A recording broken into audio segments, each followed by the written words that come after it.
Hindi ko akalaing darating ako sa puntong ito, ang magsimula ng kwento kung paano ko nasaktan ang sarili kong puso. Sa simula, ang lahat ay tila isang pangkaraniwang araw lamang. Ako si Lyra, dalagang simple, tahimik, at palaging nasa anino ng mas maganda kong kapatid, si Selena. Palagi kong sinasabi sa sarili ko na walang masama sa pagiging pangalawa. Ngunit paano kung pati sa pag-ibig ay hindi ko rin pala kayang lumaban? Nagsimula ang lahat noong dumating si Adrian, ang bagong kapitbahay namin. Magalang, matipuno, at may ngiting kayang magpatigil ng oras.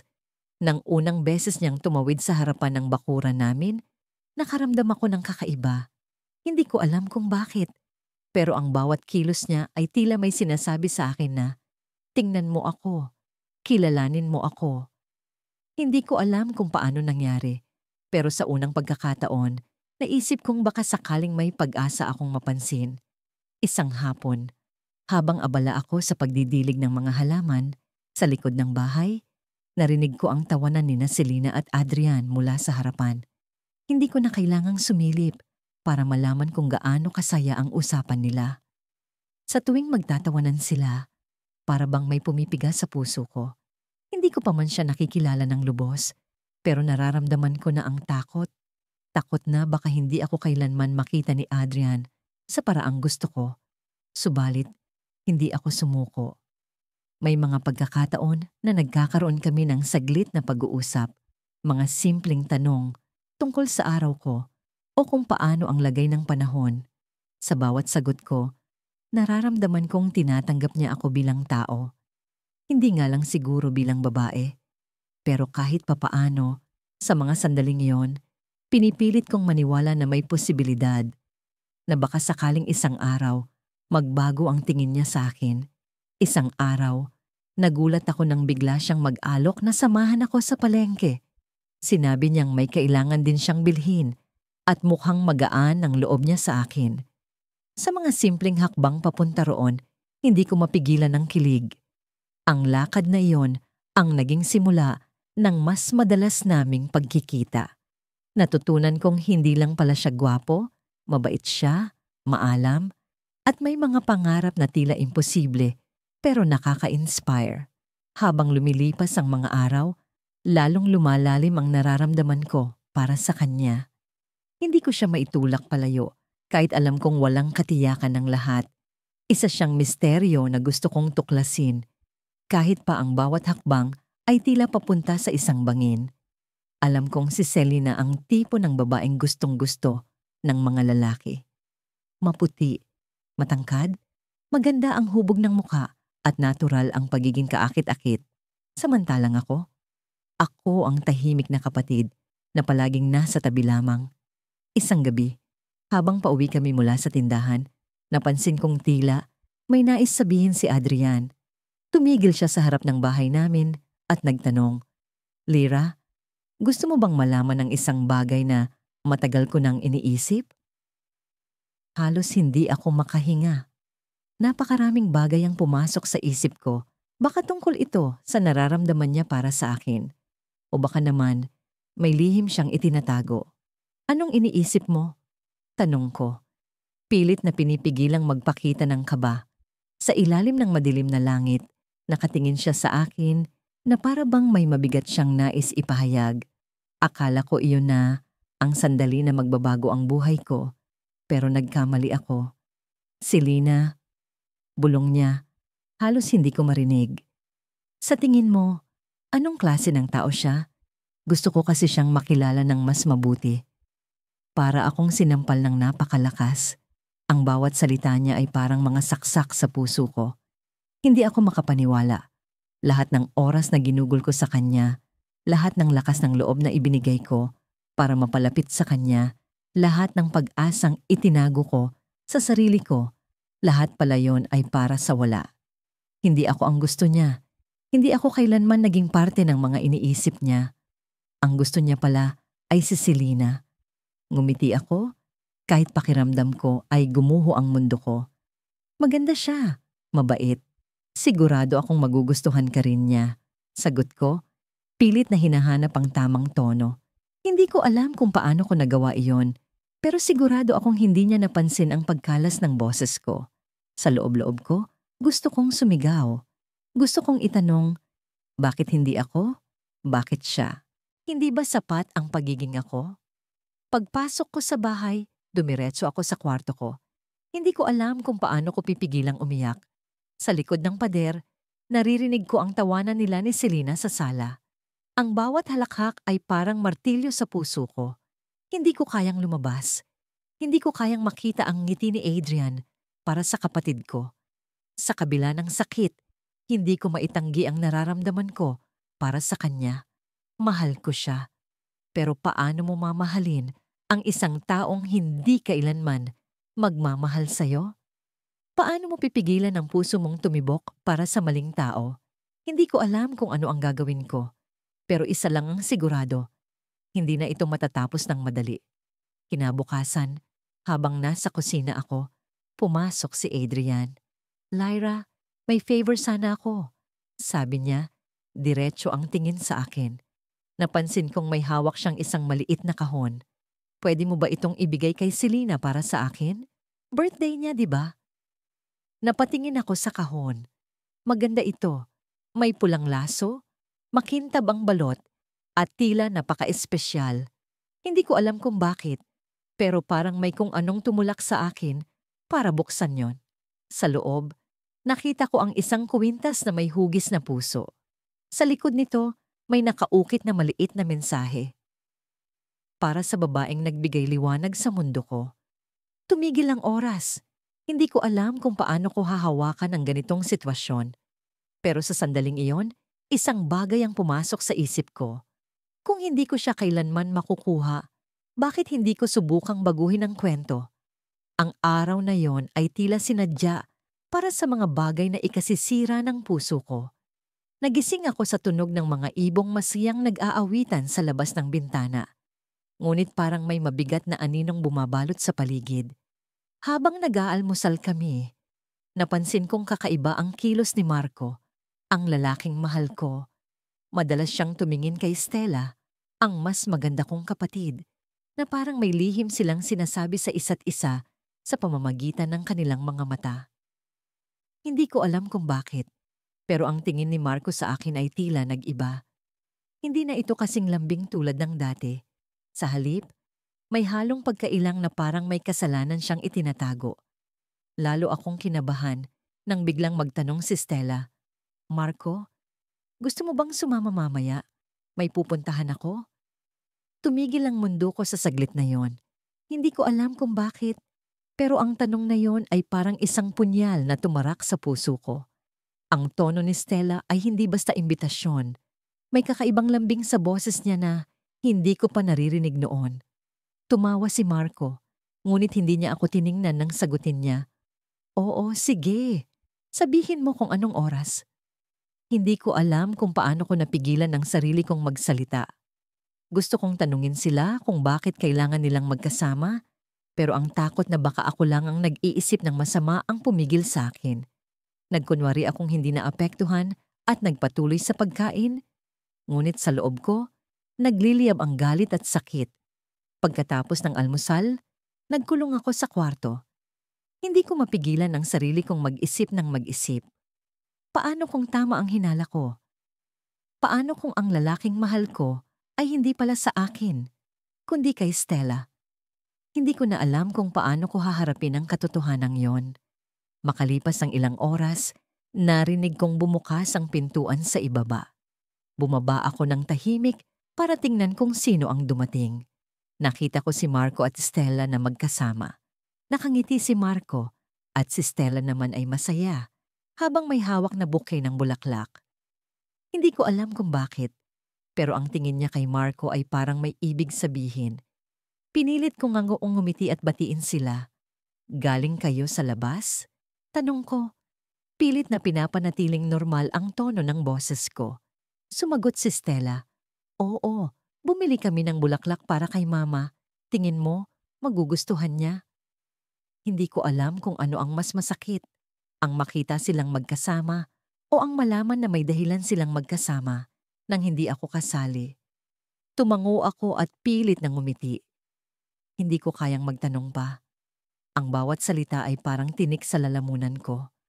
Habang nag-uusap sila, tumingin si Marco sa direksyon ko. Sa isang saglit, naisip ko na baka may nararamdaman pa rin siya para sa akin. Pero nang bumalik ang tingin niya kay Stella, natanto kong nagkamali ako. Napansin kong mas madalas siyang tumingin kay Stella na parang siya lang ang tao sa kwarto. Nagsimula akong magduda sa sarili ko. Ano bang meron si Stella na wala ako? Bakit parang lahat ng tao ay nahuhumaling sa kanya? Simula pa lang, palaging siya ang bida. Siya ang mas maganda, mas matalino, mas kaakit-akit. Ako? Ako ang anino niya, ang laging nasa likod. Nang dumating ang gabi, nagkaroon kami ng pagkakataong mag-usap ni Marco. Napansin kong tila naiilang siya habang magkasama kami. Hindi ko na napigilan ang sarili ko. Marco, simula ko, may problema ba? Parang ang layo mo sa akin nitong mga nakaraang araw. Hindi siya agad sumagot. Tumitig siya sa akin at sa mga mata niya, nakita ko ang isang bagay na hindi ko gusto. Awa. Wala, hindi naman. Sagot niya, ngunit alam kong may mali. Siguro busy lang ako. Sinubukan kong nangumiti, pero ramdam kong may tumutulo na luha sa mata ko. Marco, mahal mo ba ako? Tanong ko. Diretso, walang paligoy-ligoy. Kailangan ko ng sagot. Halos hindi siya makatingin sa akin. Oo naman, sagot niya. Pero may pag-aalinlangan sa boses niya. Hindi ko alam kung totoo yun o kung sinasabi lang niya para hindi ako masaktan. Habang nag-uusap kami, narinig ko ang tawanan mula sa labas. Si Stella. Tila masayang masaya siya. Napatingin si Marco sa pintuan at sa sandaling iyon, alam kong tama ang hinala ko. Ang puso niya ay hindi para sa akin. Ang puso niya ay para kay Stella. Sumuko na ako. Hindi ko na kayang magkunwari. Tumayo ako at iniwan siya sa sala, hindi na nagpaalam. Umakyat ako sa kwarto at doon ko binuhos ang lahat ng sakit na nararamdaman ko. Pinilit kong itago ang pag-iyak, ngunit ang bawat hikbi ko ay mas malakas kaysa sa dati. Sa gitna ng pagluha, may narinig akong katok sa pinto. Akala ko si Marco, ngunit nang buksan ko, si Stella ang nandyan. Nakangiti siya, ngunit may kakaibang ekspresyon ng mukha niya. Ate, may sasabihin ako.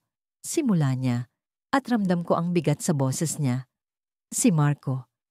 Gusto ko siya. Halos hindi ko maintindihan ang narinig ko.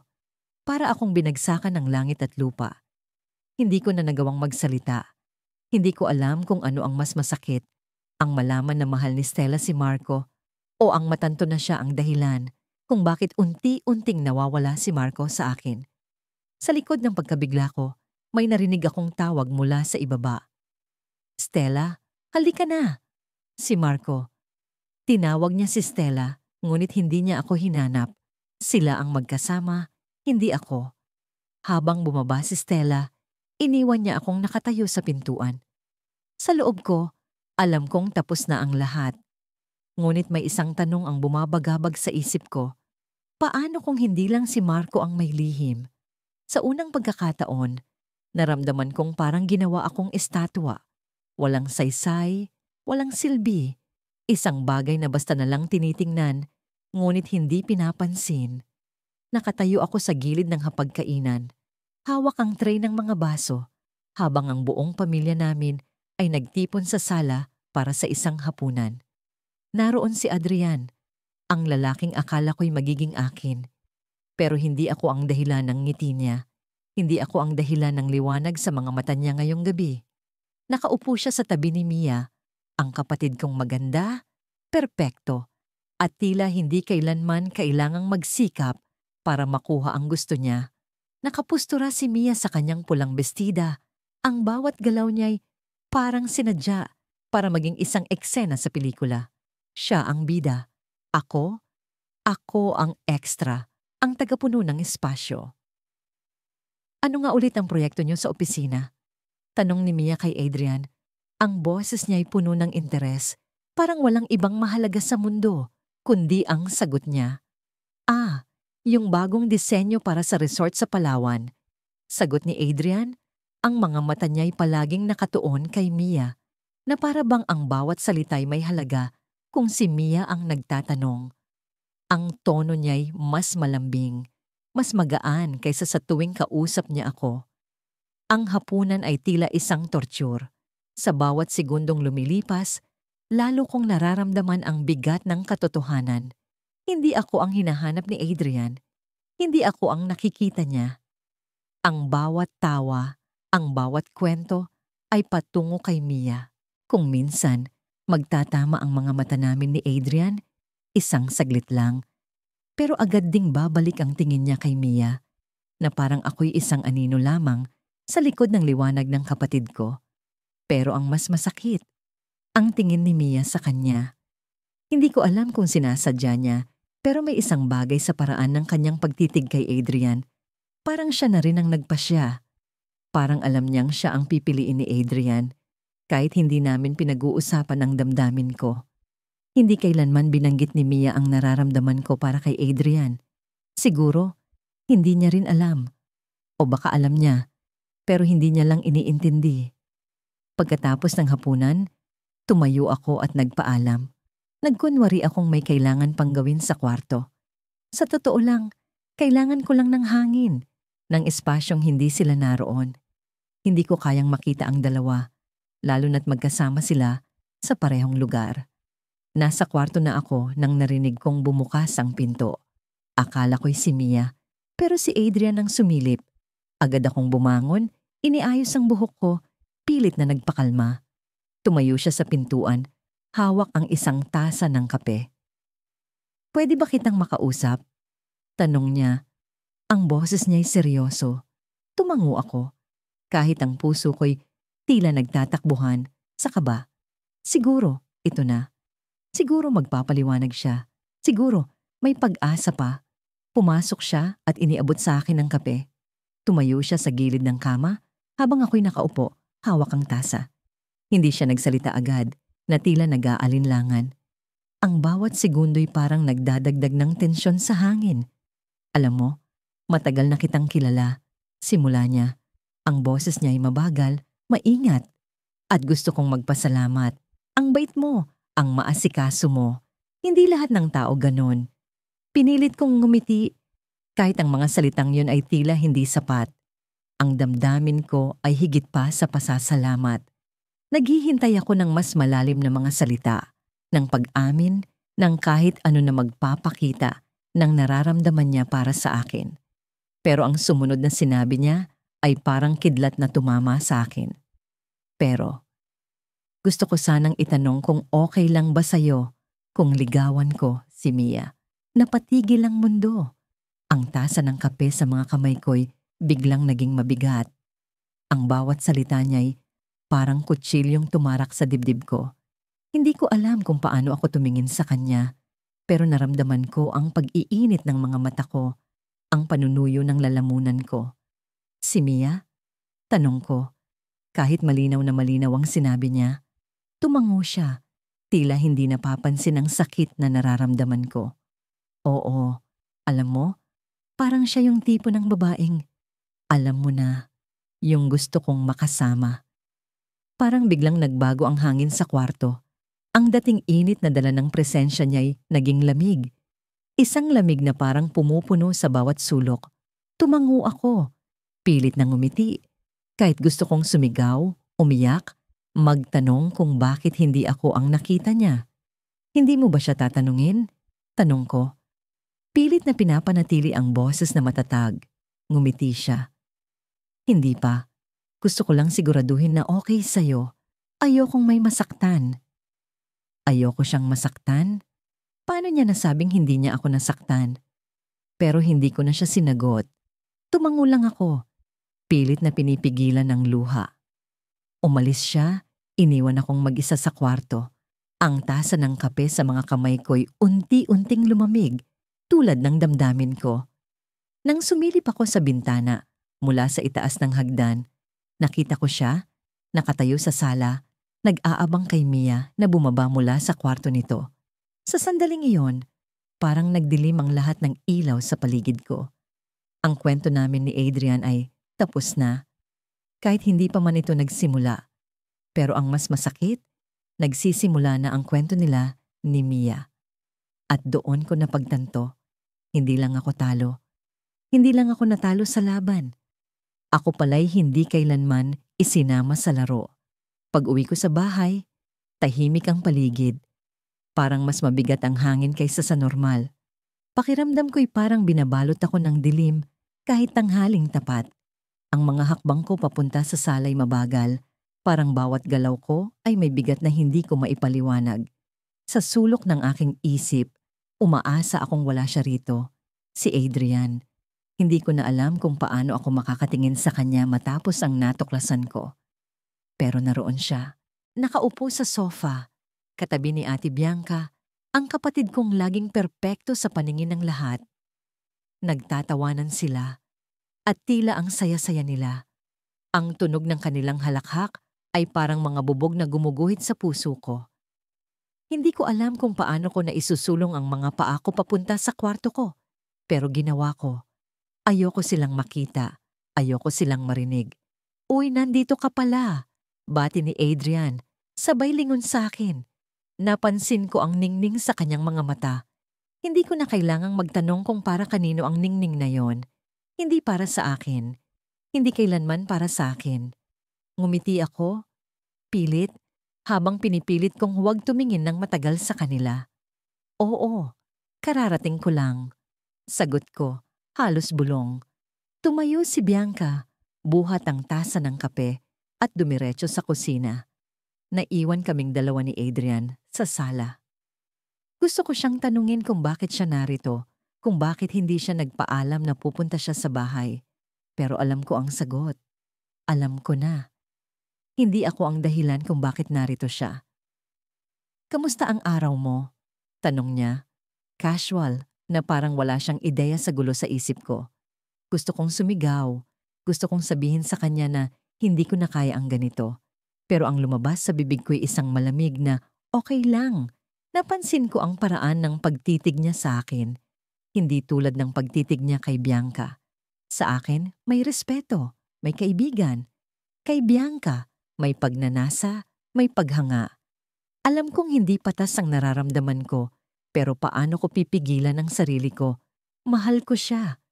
Mahal ko siya sa paraang hindi ko pa naramdaman para sa iba. At masakit.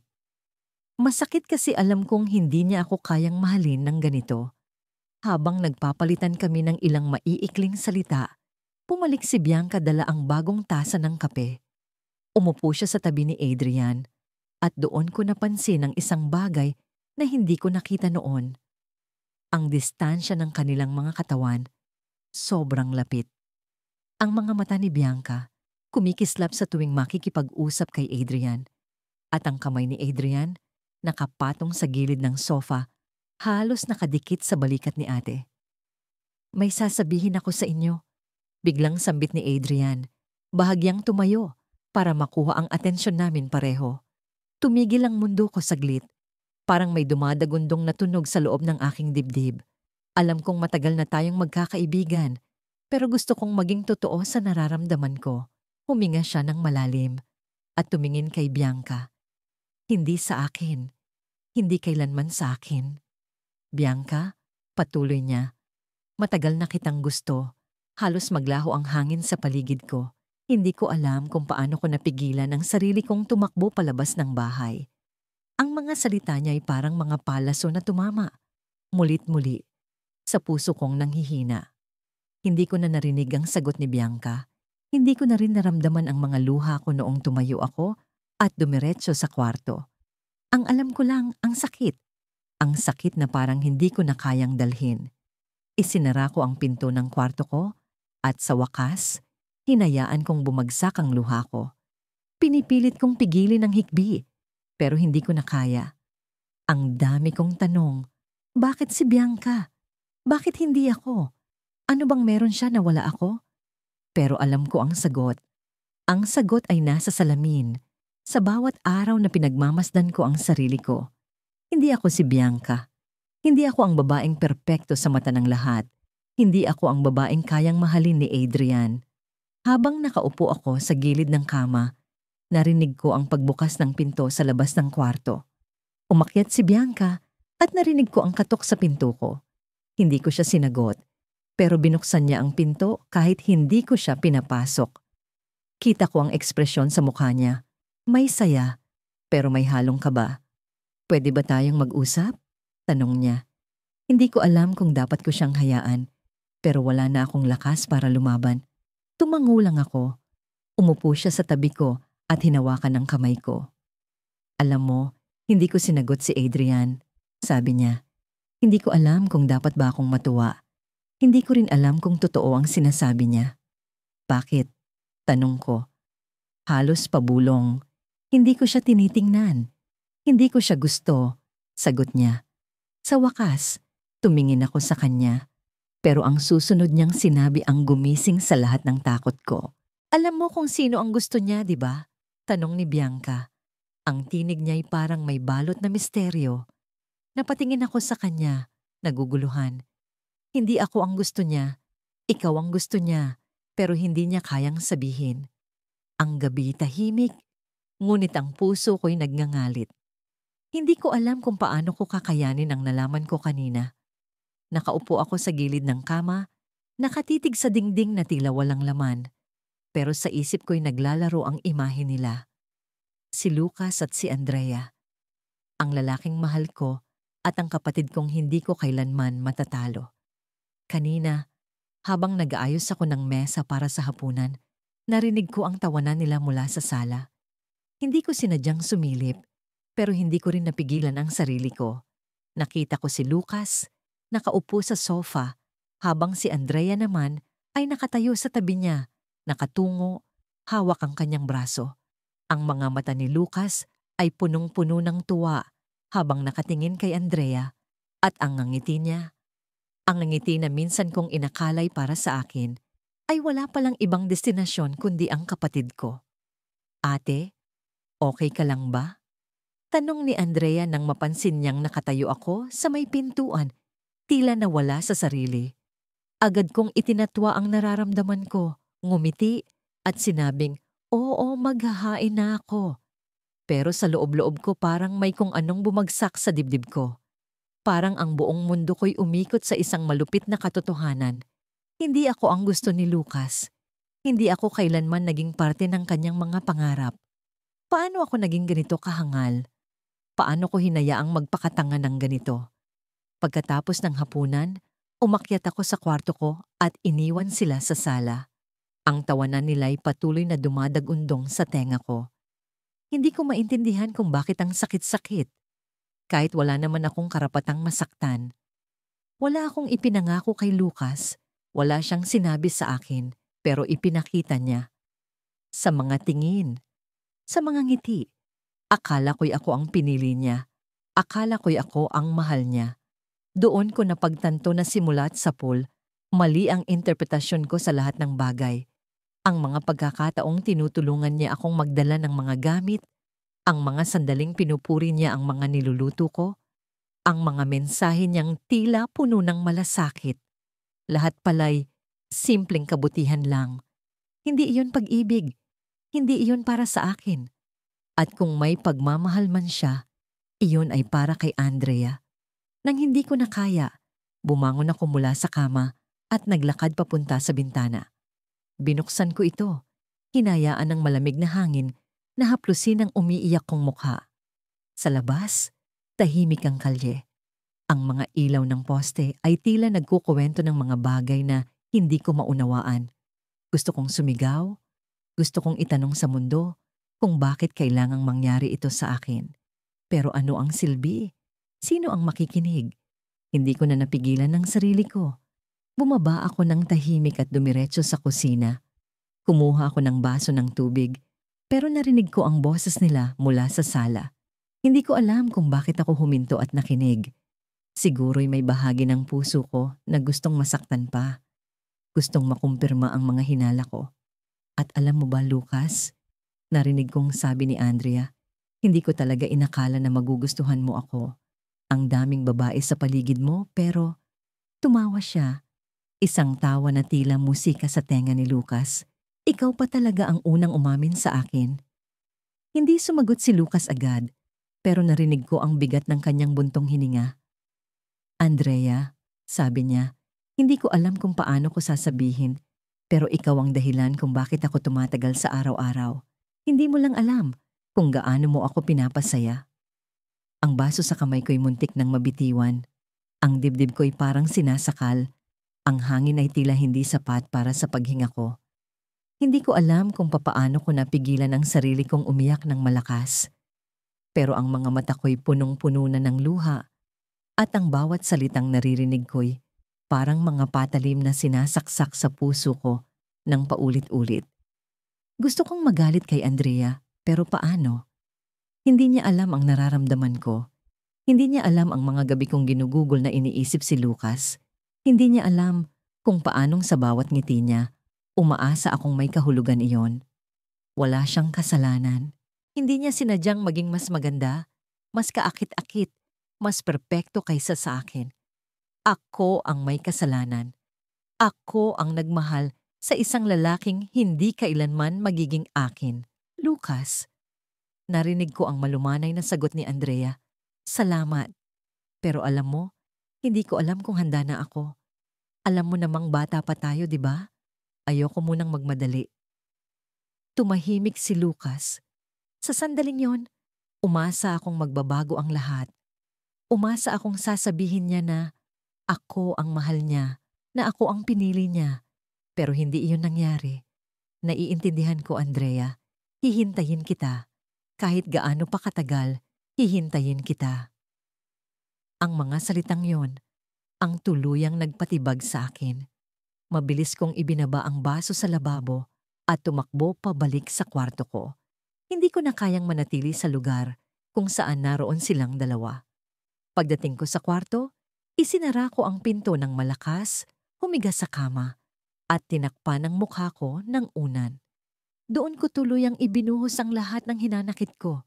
Pero habang umiiyak ako, biglang tumunog ang phone ko. Agad kong kinuha ito. Umaasang si Lucas ang nag-text sa akin, kahit alam kong imposibleng mangyari iyon. Ngunit nang buksan ko ang screen, isang mensahe ang bumungad. Ate, may kailangan akong sabihin sa'yo. Pwede bang mag-usap tayo bukas? Mahalaga ito. Galing kay Andrea. Ang sakit ay saglit na nawala, napalitan ng takot. Ano ang gusto niyang sabihin? Alam na ba niya ang nararamdaman ko? O may mas malalim pa siyang lihim na itutulak sa akin sa mas masakit na bangin? Ang gabi tahimik, pero hindi ko mapigilang maramdaman ang ingay sa loob ng puso ko. Nakaupo ako sa gilid ng kama, yakap-yakap ang unan na tila ito na lang ang tangi kong kakampi. Sa labas ng bintana, ang malamlam na ilaw ng buwan ay tila ng aasar. Parang sinasabi sa akin na kahit ang langit ay may paraan para magmukhang perpekto. Pero ako ang laging nasa gilid, laging pangalawa, laging hindi sapat. Hindi ko alam kung paano ko haharapin ang bagong pasabog na natuklasan ko kaninang hapon. Naalala ko pa ang bawat detalye, ang bigat ng mga salita, ang hirap ng paghinga, ang paraan kung paano bumagsak ang mundo ko nang walang babala. Habang naglalakad ako pauwi mula sa tindahan, nakita ko sila. Si Daniel, ang lalaking akala ko'y mahal ako, at si Celine, ang kapatid kong halos perpekto sa lahat ng aspeto. Maganda siya, matalino, masayahin. Ang tipo ng babaeng agad mong mapapansin sa isang silid. Samantalang ako'y palaging nasa anino niya, palaging ang tahimik na kapatid na hindi napapansin. Una, naisip ko na baka nagkataon lang. Baka nag-uusap lang sila nang walang mali siya. Pero nang makita ko ang paraan ng pagtingin ni Daniel kay Celine, parang may kung anong pumutok sa dibdib ko. Hindi yun ang tingin ng isang kaibigan. Iyon ang tingin ng isang lalaking umiibig. Ang uri ng tingin na minsan ko ring pinangarap na ibigay niya sa akin. Pero hindi pala. Nakatayo ako sa gilid ng kalsada, halos hindi makagalaw. Habang pinapanood ko sila, nakangiti si Celine at tumatawa si Daniel sa bawat salitang binibitawan niya. Hindi ko na kailangang marinig ang kanilang usapan. Sapat na ang makita ang ekspresyon sa kanilang mga mukha para malaman ang katotohanan. Para akong nawala sa sarili habang bumabalik sa bahay. Hindi ko namalayan na ang mga mata ko pala'y namamaga na sa luha. Ang sakit, ang hapdi. Hindi ko alam kung paano ko tatawagin ang damdaming nararamdaman ko. Pinili kong umiwas sa kanila ng gabing iyon. Nagkulong ako sa kwarto at pilit nilunod ang sarili sa katahimikan. Pero kahit anong gawin ko, hindi ko maitakas ang realidad. Sa hapunan, mas masakit pa ang dumagdag. Nakaupo si Celine sa harap ko, masaya, tila walang problema sa mundo. Ang bawat galaw niya, bawat ngiti, lahat ng ito'y parang nagsusumigaw ng kung anong hindi ko kayang abutin. At si Daniel? Hindi ko alam kung nasaan siya. Hindi ko alam kung bakit hindi siya nagpakita ngayong gabi. Pero ang presensya niyang wala ay parang mas mabigat pa sa lahat. Uy ate, bakit ang tahimik mo? May problema ba? Tanong ni Celine, sabay kagat ng tinapay. Ang tanong niya'y puno ng inosensya, pero para sa akin, parang insulto. Paano ko sasabihin sa kanya? Paano ko ipapaliwanag na ang lalaking mahal ko ay mahal siya? Na kahit hindi niya sinasadya, siya ang dahilan kung bakit ako nasasaktan. Wala. Pagod lang siguro. Sagot ko. Pilit ang nangiti. Pero alam kong hindi ako magaling magtago. Alam kong mapapansin niya rin ang lungkot sa mga mata ko. Pagkatapos ng hapunan, umakyat ako sa kwarto at nagkulong muli. Ang mga alaala ng araw na yon ay paulit-ulit na bumabalik sa isip ko. Ang paraan ng pagtitig ni Daniel kay Celine, ang tawanan nila, ang koneksyon na hindi ko kailanman naranasan. Hindi ko alam kung paano ko haharapin ang katotohanan. Hindi ko alam kung paano ko tatanggapin na sa labanan ng puso, wala akong laban sa kapatid ko. Pero ang pinakamasakit sa lahat ay ang tanong na patuloy na bumabagabag sa akin. Mahal ba talaga ako ni Daniel? O ginamit niya lang ako upang makalapit kay Celine? Ang tanong na yon ay parang isang lason na unti-unting pumapatay sa akin. Habang nakahiga ako sa kama, narinig ko ang tunog ng mga mensahe sa telepono ko. Pagtingin ko, isang text mula kay Daniel ang bumungad. Pwede ba tayong mag-usap bukas? May kailangan akong sabihin sa'yo. Ang mga salitang yon ay parang isang kutsilyo sa dibdib ko. Alam ko na kung ano ang sasabihin niya. Alam ko na kung ano ang ibig sabihin ng mensaheng yon. Pero hindi ko alam kung kaya ko pang marinig mula sa kanya mismo. Kinabukasan, nagpunta ako sa park kung saan kami madalas mag-usap. Nakaupo siya sa bangko, nakayuko, tila kinakabahan. Pero nang makita niya ako, ngumiti siya. Isang ngiti na dati nagpapakilig sa akin. Pero ngayon ay parang isang panunukso. Salamat at pumunta ka, sabi niya. Ang boses niya ay puno ng pag-aalinlangan. Hindi ako sumagot. Naghintay lang ako. Alam kong may sasabihin siya, pero hindi ko alam kung kaya kong marinig. Alam kong alam mo na kung ano ang tungkol dito. Simula niya. Tumigil siya saglit. Tila hinahanap ang tamang mga salita. Pero gusto kong maging malinaw. Mahal kita, oo. Pero hindi sa paraang inaasahan mo. Parang tumigil ang mundo ko. Ang mga salitang iyon ay parang isang hampas ng alon na hindi ko kayang takasan. Pero ang sumunod niyang sinabi, ang tuluyang nagpabagsak sa akin. Sa totoo lang, si Celine ang mahal ko. Walang ibang tunog sa bahay kundi ang mahihinang pagkalansing ng kutsara sa tasa ng kape ni Mama. Tahimik ang paligid, pero ramdam ko ang bigat ng mga hindi sinasabing salita.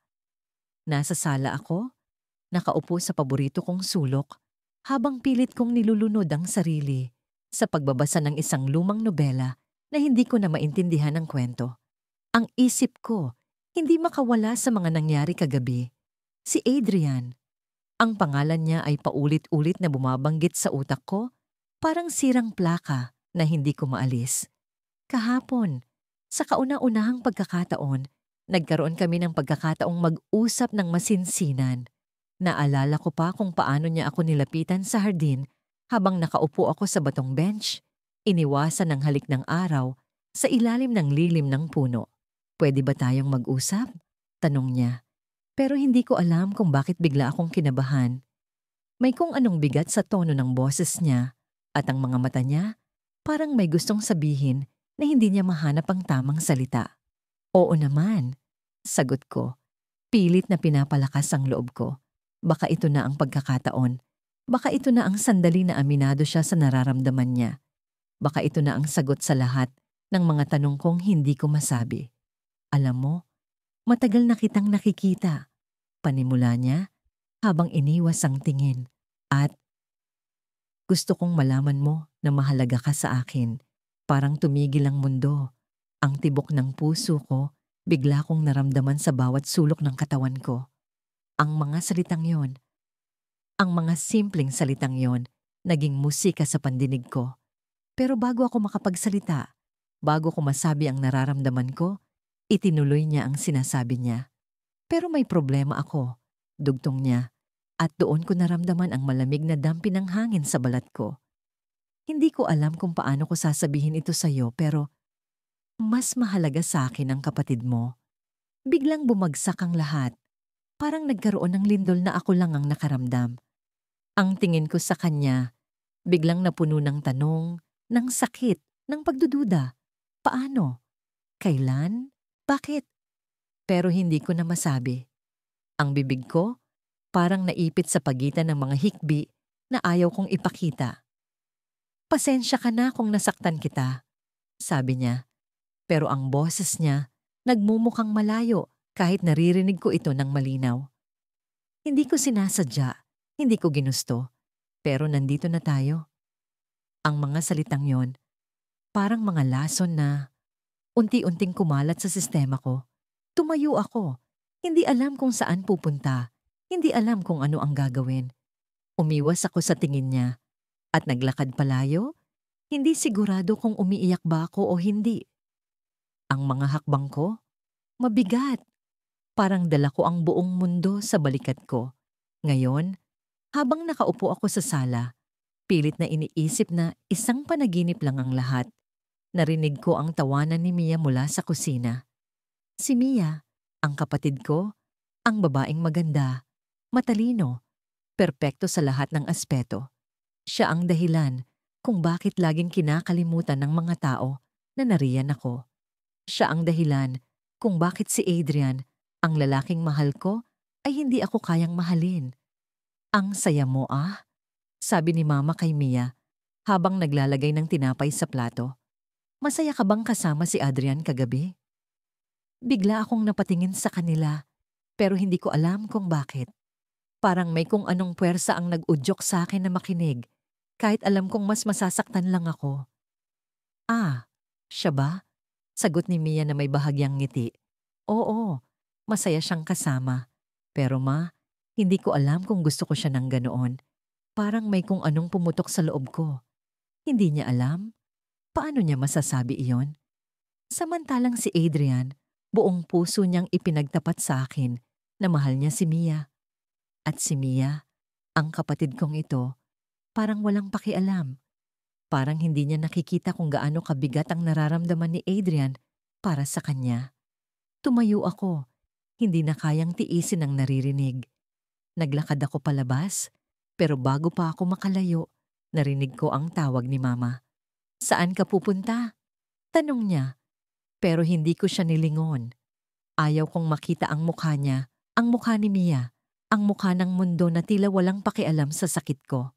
Lumabas ako sa bakuran at doon ko lang napansin na may kung sinong nakatayo malapit sa gate. Si Adrian, ang mga mata niya, nakatingin sa akin, parang may hinahanap na sagot mula sa akin.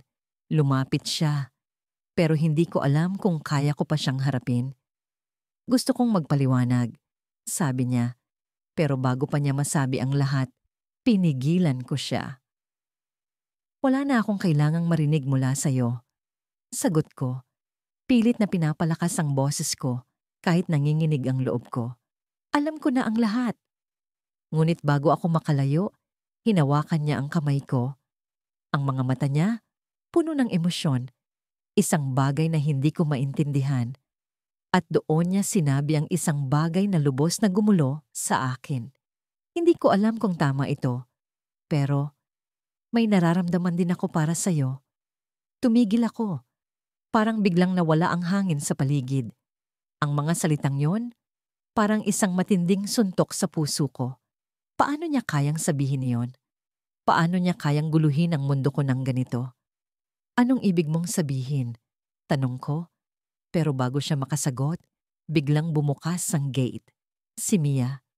Nakatingin siya sa amin at ang ekspresyon ng mukha niya, hindi ko maipaliwanag. Naramdaman ko ang tensyon sa hangin, ang bigat ng sandaling iyon. At doon ko lang napagtanto, hindi lang pala ako ang nasa gitna ng gulong ito.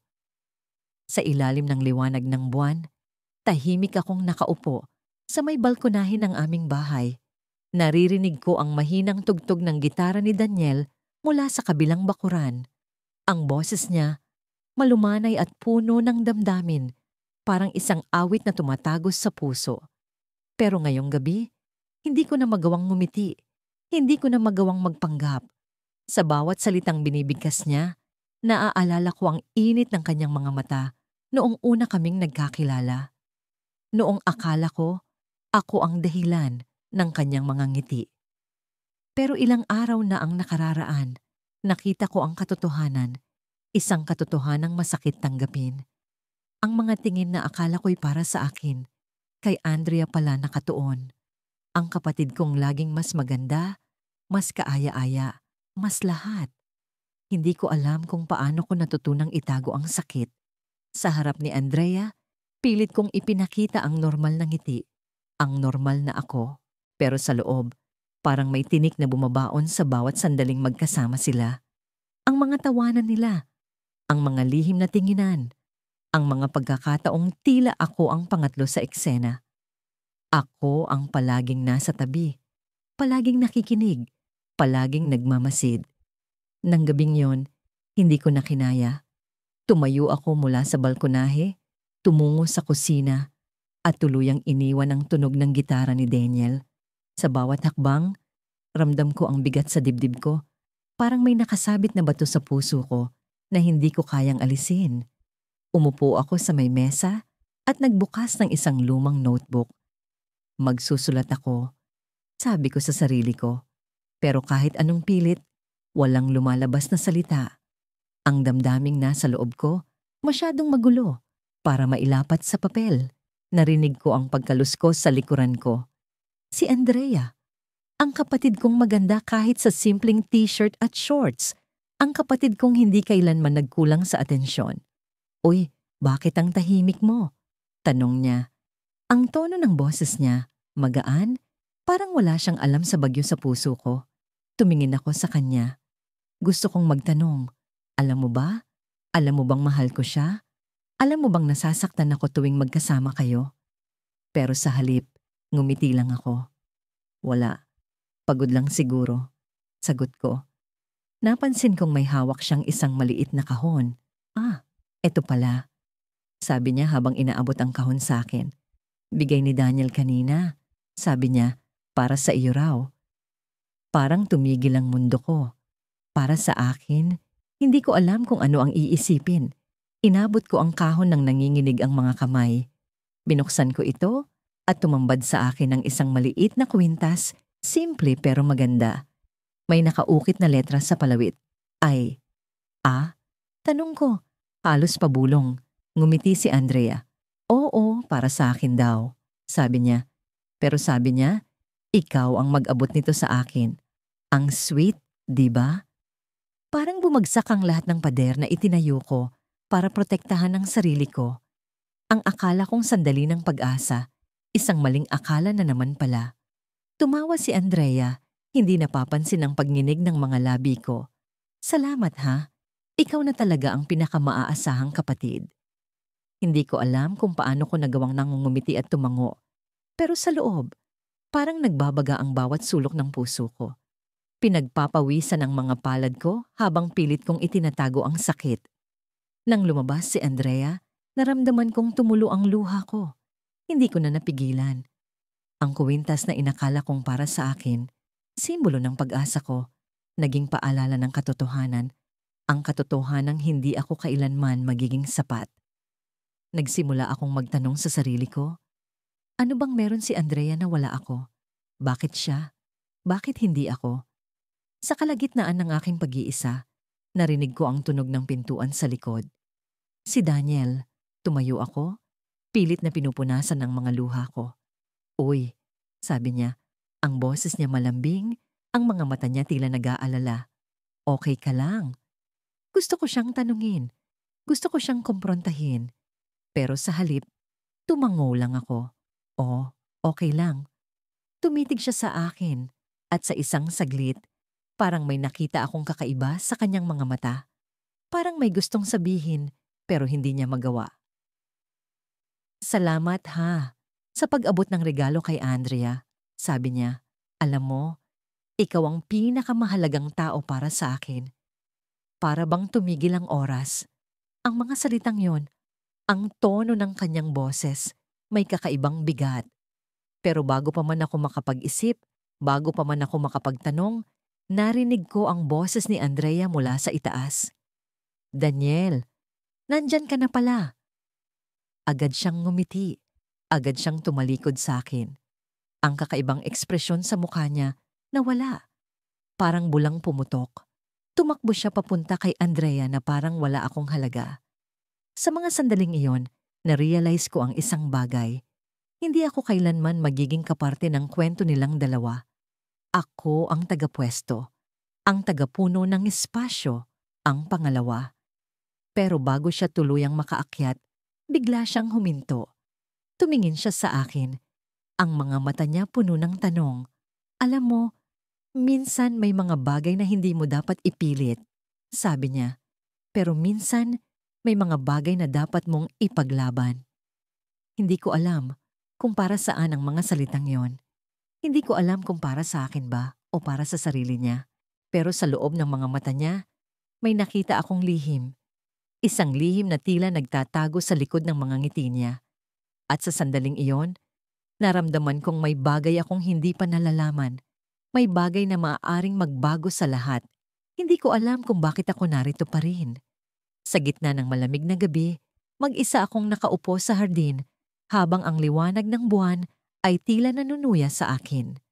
Ang katahimikan ay nakakabingi. Ngunit sa loob ko, gulo ang lahat. Pilit kong iniwasan ang pagbalik ng mga alaala ng gabing iyon. Ang gabing tuluyang bumagsak ang mundo ko. Nagsimula ang lahat sa isang simpleng hapunan. Si Jiro, ang lalaking minamahal ko ng lihim, ay inimbitahan sa bahay namin ng ate ko, si Lila. Hindi ko alam kung bakit parang ang bawat galaw niya ay nakakabit sa pandama ko. Ang boses niya, ang ngiti niya, lahat ng yun ay parang musika na hinahanap-hanap ko. Pero ngayong naroon siya, parang may kung anong bigat sa dibdib ko. Napansin kong masyado siyang tutok kay Lila. Hindi ko alam kung ako lang ba ang nag-iisip nito, pero ang bawat pagtingin niya sa kapatid ko ay tila may kahulugan. Habang kumakain kami, si Lila ay walang pag-aalinlangang nagpakita ng kanyang natural na ganda at talino. Siya ang tipo ng babaeng hindi kailangang mag-effort para mapansin. Kahit pa simpleng t-shirt lang ang suot niya, para siyang modelo sa harap ni Jiro.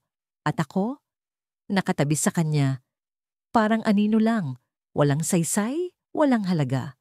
Sinubukan kong makisabay sa usapan, pero kahit anong gawin ko, parang hindi ako nakikita ni Jiro. Ang bawat tawa niya, ang bawat papuri niya, lahat ay nakalaan kay Lila.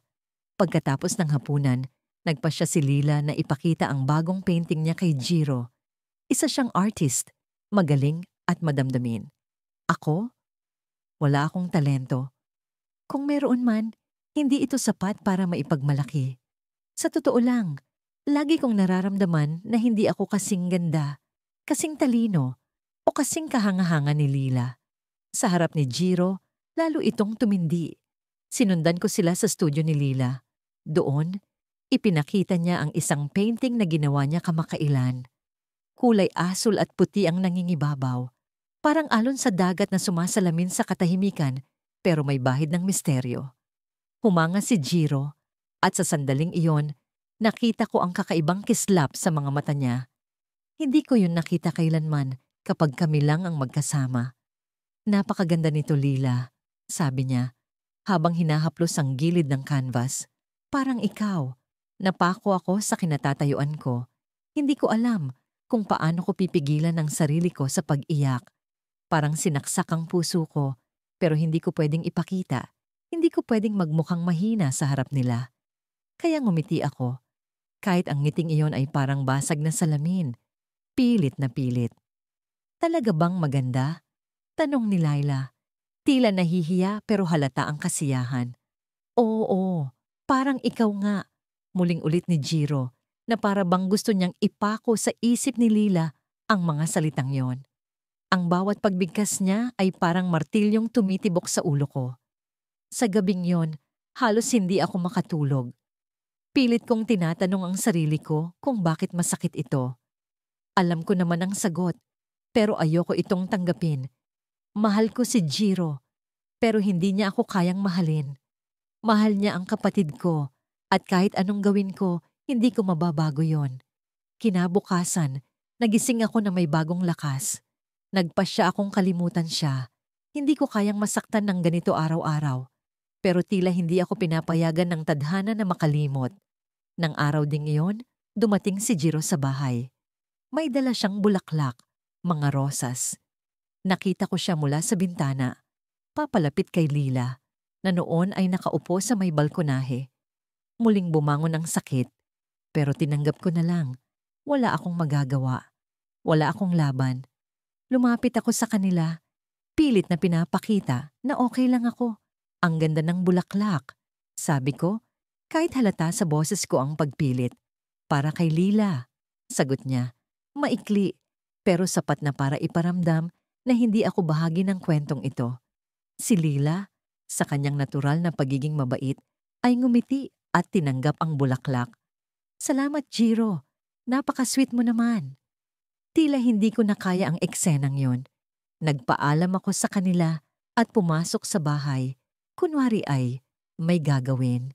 Pero ang totoo, umakyat ako sa kwarto ko at doon tumulo ang mga luha. Hindi ko na alam kung paano ko patuloy na papasanin ito. Sa bawat araw, lalong lumalalim ang sugat at parang hindi ko na alam kung paano gagaling. Ngunit ang twist ay dumating nang hindi ko inaasahan. Sa kalagitnaan ng gabi, habang nagmumuni-muni ako sa hardin, narinig ko ang boses ni Lila mula sa likod. Lumapit siya sa akin, dala ang painting na ipinakita niya kay Jiro. Alam mo ba kung bakit ko ito ginawa? Tanong niya at may kakaibang lungkot sa boses niya. Hindi. Bakit? Sagot ko, pilit pinipigil ang galit sa sarili ko. Para sa iyo ito. Ikaw ang inspirasyon ko. Napatingin ako sa painting, sa bawat guhit at kulay. Hindi ko alam kung anong sasabihin. Pero bago pa ako makapag-isip, nagpatuloy siya. Alam mo, hindi ko gusto si Jiro. Nanlaki ang mga mata ko. Ano? Hindi ko siya gusto. Pero alam kong mahal mo siya. Kaya ginawa ko ito para sa'yo. Pero alam mo kung anong masakit. Mahal ka niya, hindi ako. Parang tumigil ang mundo. Ang bawat salita niya ay tila kulog na bumagsak sa akin. Mahal ako ni Jiro? Paano? Bakit? Hindi ko alam kung anong mararamdaman, galit, saya, o takot. Ngunit isang bagay ang sigurado. Hindi ko inaasahan ang revelasyon na yon. Hindi ko alam kung saan ako kukuha ng lakas ngayong gabi. Nakaupo ako sa gilid ng kama. Hawak ang teleponong tila may bigat na parang bato. Sa kabilang linya, naroon si Gabriel, ang lalaking minahal ko nang higit pa sa sarili ko. Ngunit ngayon ay tila isang estranghero. Kanina lang, nagpaalam siyang pupunta sa bahay. Sinabi niyang may mahalagang bagay siyang kailangang sabihin. Hindi ako nakahinga ng maayos mula noon. Ang puso ko'y parang sasabog, ngunit sa likod ng kaba, may bahid ng pag-asa. Siguro, sa wakas, aaminin niyang ako ang mahal niya. Nang dumating si Gabriel, mas nagulo ang isip ko. Suot niya ang kanyang paboritong itim na jacket at ang buhok niya ay medyo magulo. Parang nagmadaling umalis. Hindi siya ngumiti tulad ng dati. Walang lambing sa kanyang mga mata, kundi isang malalim na lungkot na tila pinipilit niyang itago. Tinanggap ko siya sa sala, ngunit bago pa ako makapagsalita, siya na ang naunang magbukas ng usapan. May kailangan akong sabihin sa'yo, Lyra. Bungad niya. Mahina, ngunit matalim. Ang pangalan ko sa kanyang bibig ay laging nagdadala ng init sa puso ko. Pero ngayon, tila malamig ang tunog nito. Tumango ako. Pinipilit hindi ipakita ang panginginig ng kamay ko. Sa ilalim ng mesa, mahigpit kong pinisil ang aking palad. Alam kong, mahalaga ka sa akin. Tumigil siya at tumingin sa akin. Parang may hinahanap sa mukha ko. Pero ang mga salitang iyon ay hindi sapat. Mahalaga? Hindi ba dapat mahal kita? Hindi ba dapat iyon ang sasabihin niya ngayon? Naghintay ako, nananabik, ngunit ang sumunod niyang mga salita ay parang punyal na dumiretso sa puso ko. Pero mas mahalaga siya sa akin. Parang biglang tumigil ang mundo. Ang siya na tinutukoy niya, alam kong walang iba kundi si Mira. Ang kapatid kong mas maganda, mas magaling, mas lahat. Hindi ko maipaliwanag ang bigat na gumuhit sa dibdib ko. Gusto kong sumigaw, gusto kong umiyak, pero ang katawan ko ay nanatiling nakaupo. Parang naubusan ng lakas. Ang mga mata ko ay nanlalabo, ngunit pilit kong itinatago ang sakit. Ayokong makita ni Gabriel kung gaano ako nadurog. Mahal mo si Mira? Tanong ko. Bagamat alam ko na ang sagot, gusto ko lang marinig mula sa kanya. Gusto kong marinig ang bawat salita, kahit pa alam kong magdudulot ito ng mas matinding sugat. Tumango siya, mabagal, at hindi niya ako kayang tingnan ng diretsyo. Oo, sagot niya, halos bulong. Matagal ko nang nararamdaman to, Lyra. Hindi ko sinasadya, pero hindi ko rin kayang pigilan. Hindi ko alam kung paano ako nakatayo. Hindi ko alam kung paano ko nagawang lumapit sa kanya. Ang buong kwarto ay umiikot, pero isang bagay ang malinaw. Wala na siyang nararamdaman para sa akin. Ang mga pangarap ko, ang mga gabing iniisip ko siya, ang mga plano kong magkasama kami, lahat iyon ay nawala sa isang iglap. At ang mas masakit, ang dahilan ng pagkawala ay ang taong kinaiinggitan ko buong buhay ko. Napansin kong may hawak siya sa kamay. Isang maliit na kahon. Hindi ko alam kung bakit, pero itinuro niya yon sa akin.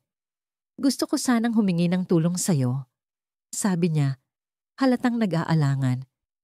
Gusto kong malaman kung paano ko sasabihin kay Mira na mahal ko siya. Ang kahon ay isang singsing, isang engagement ring. Sa pagtingin ko sa maliit na bagay na yon, parang lahat ng nananatili kong lakas ay naubos. Gusto kong itapon yon, gusto kong sumigaw, gusto kong sabihin sa kanya kung gaano siya kahangal. Pero walang lumabas sa bibig ko. Tumango lang ako, pilit na nagpipigil. Oo, sagot ko, ang boses ko halos hindi marinig. Tutulungan kita. Naging abala ang mga kamay ko sa pagtulong sa kanya, sa pag-aayos ng singsing, sa pag-iisip ng tamang mga salita. Pero ang isip ko ay sumisigaw, ang puso ko ay bumabasag. Paano ko magagawang magbigay ng lakas sa kanya para ipahayag ang pagmamahal niya sa kapatid ko? Gayong ang pagmamahal ko sa kanya ay hindi niya man lang pinansin.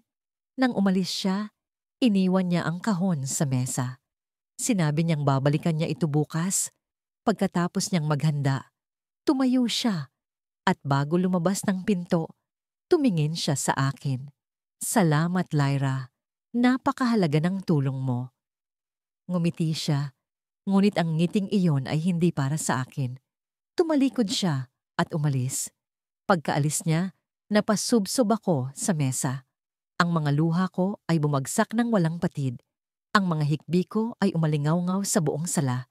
Ang sakit ay hindi ko maipaliwanag. Ang mundo ko ay tila nabasag sa harapan ko. Pero habang umiiyak ako, tumama ang liwanag ng buwan sa kahon ng singsing. Ang mga mata ko'y napako roon at isang tanong ang pumasok sa isip ko. Bakit niya iniwan ang singsing sa akin? Bakit hindi niya ito dinala? Napansin kong may papel na nakasiksik sa ilalim ng kahon. Kinuha ko yon at habang binubuksan, Ang mga kamay ko ay nangangatog. Sa papel, may nakasulat. Isang linya lamang, ngunit sapat na upang baguhin ang lahat. Lira, alam kong mahal mo ako, pero hindi ko alam kung kaya kong mahalin si Mira nang hindi nasasaktan ka. Ang mundo ko ay muling umikot. Ang sakit ay naroon pa rin, ngunit ngayon ay may halong pagkalito. Ano ang ibig niyang sabihin? Mahal niya si Mira, ngunit iniisip pa rin niya ako. Ang mga tanong ay bumaha sa utak ko, ngunit isang bagay ang malinaw. Hindi pa tapos ang kwento namin. Tumayo ako sa harap ng salamin. Pilit na inaayos ang buhok kong tila walang direksyon. Habang pinapanood ko ang bawat galaw ng aking mga kamay, hindi ko maiwasang maitanong sa sarili, bakit ba ako nagpakagulo? Para saan ba ang lahat ng ito kung sa huli, hindi naman ako ang pipiliin? Narinig ko ang mga tawanan mula sa sala. Si Mark, ang lalaking nagparamdam sa akin ng kahulugan ng pag-ibig, ay naroon. Kasama si Ana, ang kapatid kong perpektong nilalang. Hindi ko alam kung mas masakit ba ang marinig ang boses ni Ana na puno ng sigla o ang makitang si Mark ang dahilan ng kanyang mga ngiti. Kanina pa ako nagdadalawang isip kung bababa ba ako. Nag-aalangan ako. Tila bang bawat hakbang pababa ay magdadala sa akin ng panibagong dagok. Pero ayoko rin namang mukhang duwag. Kaya matapos ang ilang sandaling pag-aayos, lumabas ako ng kwarto at dahan-dahang bumaba. Pilit kong pinipigilan ang kabog ng dibdib ko. Pakiramdam ko'y parang bawat pintig ay naririnig nila. Pagdating ko sa sala, nakangiti si Mark, pero hindi sa akin. Nakatingin siya kay Ana habang hawak nito ang isang tasa ng kape. Ang mga mata niya, puno ng paghanga na parang hindi na siya kailanman titingin sa iba. Hindi ko maiwasang mapansin kung paano siya tumatawa sa bawat biro ni Ana. Kahit na alam kong hindi naman ganoon kaayos ang mga kwento niya. Sa paningin ni Mark, tila ba ang bawat salitang lumalabas kay Ana ay musika. At ako'y parang hindi bahagi ng eksena. Nandyan ka pala, Maya. Bati ni Mark, pero hindi niya ako tinapunan ng tingin. Hindi ko alam kung mas masakit ang narinig ko o ang hindi ko nakita. Ngumiti ako, pilit na pinapakita na okay lang ako. Oo. Kanina pa, mukhang masaya kayo. Ang kulit kasi ni Ana, sagot niya, sabay tingin muli sa kapatid ko. Parang ako'y naging hangin lang sa pagitan nila. Pinilit kong makisama. Naupo ako sa tabi ni Ana at sinikap na magmukhang natural. Pero kahit anong gawin ko, pakiramdam ko'y may pader sa pagitan namin. Isang pader na ako mismo ang nagtatayo dahil sa sakit na nararamdaman ko. Masakit. Pero hindi ko kayang ipakita. Habang nag-uusap kami, napansin ko ang isang bagay na hindi ko inaasahan. Si Ana. Kahit na sanay sa atensyon ay tila may pag-aalinlangan.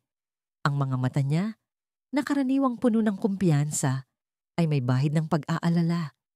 Hindi ko maintindihan kung bakit. Parang may itinatago siya. Maya. Biglang sabi ni Ana, bumasag sa katahimikan ng isip ko. Bakit hindi mo ikwento kay Mark yung ginawa mo nung field trip natin dati? Alam mo yung nahulog ako? Putol ko. Pinilit kong yung ngumiti kahit na alam kong ang kwento ay isa sa mga kahihiyan ko. Alam kong ginagawa ni Ana yon para mapansin ako ni Mark, pero hindi iyon ang atensyon na gusto ko. Tumawa si Mark, pero hindi tulad ng tawa niya kay Ana. Ang clumsy mo pala, Maya, sabi niya. Pero walang halong lambing. Sa loob-loob ko, gusto kong sumigaw. Gusto kong tanungin siya kung bakit hindi niya ako kayang tingnan nang may parehong init na binibigay niya kay Ana. Pero hindi ko ginawa. Tumawa na lang ako. Kunwari hindi apektado. Habang patuloy ang usapan, biglang tumunog ang cellphone ni Ana. Kinuha niya ito mula sa bulsa at binuksan ng mensahe. Ang ekspresyon niya, biglang nagbago. Para bang may nabasa siyang hindi niya inaasahan. Ano yon? Tanong ni Mark. Halatang nag-aalala. Ngumiti si Ana, pero halatang pilit. Wala. May kailangan lang akong gawin. Sandali lang.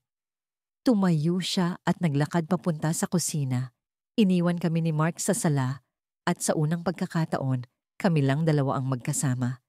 Hindi ko alam kung paano sisimulan ng usapan. Hindi ko rin alam kung kaya ko ba. Masaya ka ba? Biglang tanong ni Mark.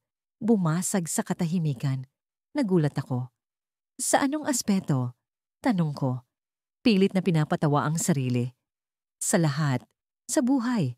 Sa pamilya mo. Sa sarili mo. Ang tono niya, seryoso. Hindi ko inaasahan yun mula sa kanya. Tumingin ako sa kanya at doon ko napansin ang kakaibang ekspresyon sa mukha niya. Hindi ko alam kung anong ibig sabihin, pero parang may hinahanap siya. Isang sagot na hindi ko kayang ibigay. Masaya naman ako. Sagot ko. Kahit na alam kong kasinungalingan yon. Hindi ko kayang sabihin sa kanya ang totoo. Ang totoo'y hindi ako masaya dahil sa kanya. Hindi ako masaya dahil sa kung paano niya ako nakikita bilang extra sa kwento nila ni Ana. Biglang bumalik si Ana, hawak ang cellphone niya. Pero bago siya nakaupo, sinabi niya ang isang bagay na nagpagulo sa lahat. Mark, kailangan natin mag-usap mamaya. Sabi niya, halatang hindi komportable. Nagkatinginan kami ni Mark. Ako, puno ng tanong, habang siya halatang nag-aalala. Bakit? May problema ba? Tanong niya. Umiling si Ana, pero halata sa mga mata niya na may bigat ang dalang balita. Mamaya na, hindi dito. At doon, naramdaman kong may nangyayari. Isang bagay na hindi ko pa naiintindihan. Ngunit ang alam ko, hindi lang basta relasyon ang nasa gitna nito. May mas malalim na dahilan. At ang hinala ko, ako ang magiging dahilan ng gulong iyon.